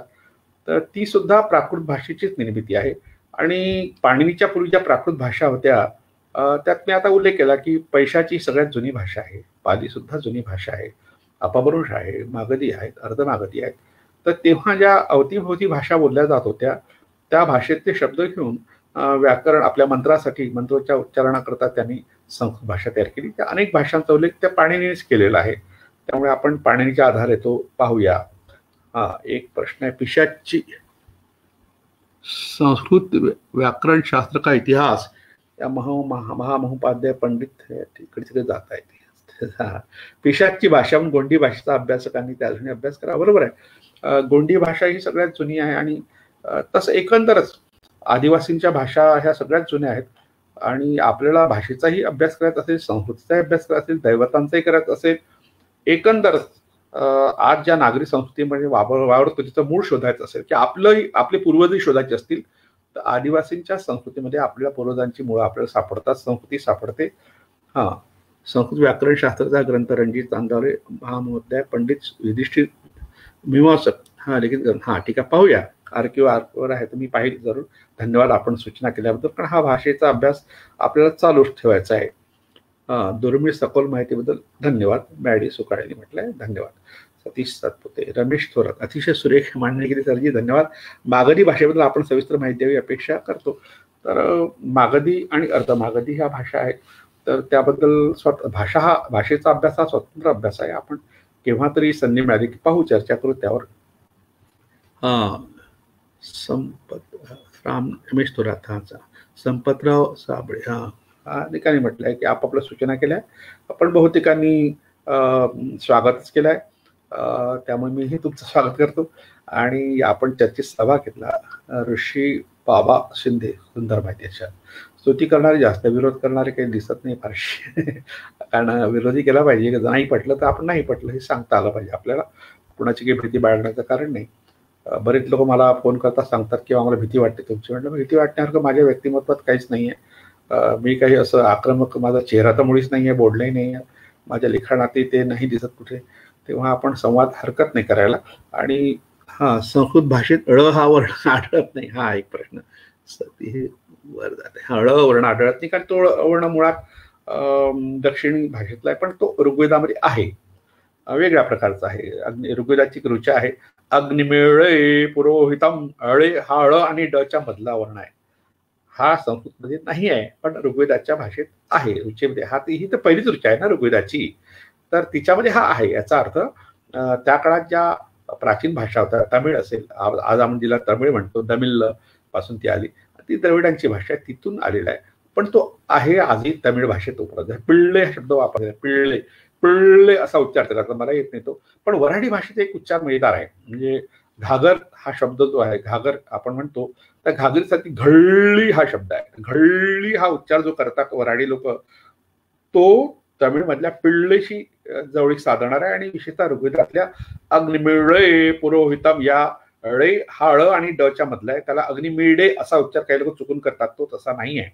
पण त्याची लिहिण्याची पद्धत, लिपी सुद्धा वेगळी आहे. तर हे उच्चार आहे. जसं वाड वडील हा शब्द वापरायचा असेल तर वऱ्हाडीमध्ये वाड वडील असा शब्द, तर ळही नाही आणि डही नाही असा जो मधला उच्चार आहे, तर तो उच्चार तमिळ पासून संस्कृतने घेतला आणि त्याचे पुरावे आपल्याला ऋग्वेदात सापडतात. ऋग्वेदामध्ये अनेक ठिकाणी सापडतात. ऋग्वेदाच्या अभ्यासकांना ते माहित आहे. ऋग्वेदाची सुरुवात अग्निमिळे पुरोहितमने होते, बरोबर शंकर निकमाने सांगितली आहे. म्हणजे हा जो ळ पुढे संस्कृतमध्ये आढळत नाही, तो ऋग्वेदात सुरुवातीलाच आलेला आहे. तो तमिळ किंवा द्रविड पासून, किंवा आपण जिला पैशाची म्हणूया तिच्यापासून आलेला आहे. तर खूप चांगली चर्चा आपण केली आणि काही सांगा असं म्हटलंय. धन्यवादच केले बरेच लोकांनी. सगळ्या श्रोत्यांचे, मित्रांचे मी आभार मानतो. आणि आता आपली वेळ संपत आली आहे. पुढे आपण केव्हा तरी बोलणारच आहोत. त्याबद्दल मी सर्वांचे आभार मानतो. आणि सुजित शिंदे आणि त्यांचे मित्र सिंधुजन अकॅडमी या फार मोठ्या प्रकल्पाचंही मी स्वागत करतो. यातून मग अनेक विषयांचा उलगडा होत राहील. मी सुद्धा अनेक व्याख्यान ऐकत राहतो. काही प्रश्न आलेले आहेत. आता त्याची सगळी चर्चा शक्य नाही. भाषेचे प्राचीनत्व लिपीच्या माध्यमातून कसे ठरवता येईल? हा, भाषेचे प्राचीनत्व हे उच्चारातून कळेल आपल्याला. लिपी ही नंतरचा भाग आहे, कारण आपल्याकडे ज्या लिपी आता आहे त्या खूप नंतरच्या. वऱ्हाडी भाषेच्या अभ्यासावरून इतिहास उलगडता येतो. पुश्री सदारांचं पुस्तक. करेक्ट, हा बरोबर आहे. पुश्री सदारांवर प्रभाव जो होता तो ॲडव्होकेट प्रल्हाद देशमुखांचा होता. ॲडव्होकेट प्रल्हाद देशमुखांचा माझा संबंध 1982 मध्ये आला. इथे ते यवतमाळात होते आणि माझे एक मित्र जगन वंजारी यांची नागपूरला लोकमतच्या संपादक म्हणजे साहित्य जत्रा नावाची पुरवणी त्याच्या त्या संपादकापदी निवड झाल्यावर त्याने असं मला म्हटलं की मी तर चाललो आहे पण तुम्ही लोकमतही सांभाळा. पण मला नाही सांभाळता आलं दैनिक लोकमत त्या काळात, कारण मी तर अडचणीमध्ये होतो आणि पगार कमी असल्यामुळे मला ते शक्य नाही झालं. पण ॲडव्होकेट प्रल्हाद देशमुखाला सांभाळा असं त्यांनी दुसरी विनंती केली होती. तर ॲडव्होकेट प्रल्हाद देशमुखांकडे मी रोज जात असे.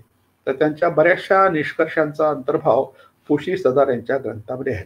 कोझीकोडेचा मूळ अर्थळाचा उच्चार पाहतात. हा, केरळच्या मल्याळममध्ये किंवा तमिळनाडूच्या तमिळ भाषेमध्ये आपल्याला सगळ्या भाषेचं मूळ सापडतं.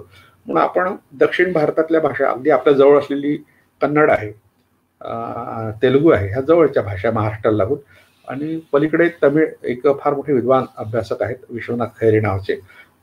त्यांनी यावर एक संमत सिद्धांत मांडलाय, संस्कृत मराठी तमिळाचा सिद्धांत मांडलाय.